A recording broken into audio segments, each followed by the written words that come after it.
Have you ever encountered a situation in where someone did you a favor and you couldn't help but question their intentions?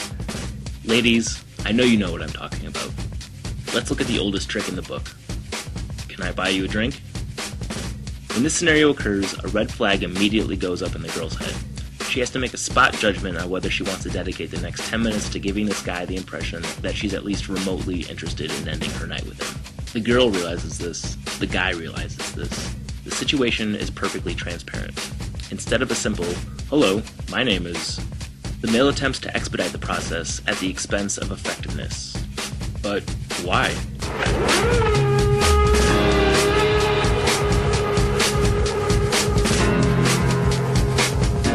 To examine the power of reciprocity, let us look at an experiment done by Cornell University professor Dennis Regan.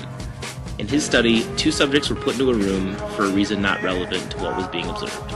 As is the case with many experiments, the actual behavior under examination takes place during the subject's downtime, in their natural state. In this example, one of the subjects, the Confederate, left the room during a 2-minute break and returned with a pair of colas, one for himself and one for the other subject. I asked the experimenter if I could get myself a Coke. He said it was okay, so I got you one too. During the control portion of the experiment, again the Confederate leaves the room, but this time returns without a cola. Later on, after the supposed experiment was over, the Confederate asked his fellow subject for a favor. He was selling raffle tickets, and if he sold the most, he would win a prize. Any would help, the more the better. The result? The subjects who had received the cola ended up buying twice as many raffle tickets as those who hadn't received anything. The sole act of the initial favor increased the subject's purchasing behavior by 100%. Can I buy you a drink? The study was later duplicated, but this time the subjects had to fill out a survey after the experiment's conclusion to indicate how much they liked the Confederate.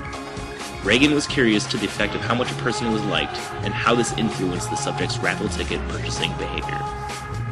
In the scenario where there was no cola given as a favor, purchasing behavior directly correlated with how likable the Confederate was.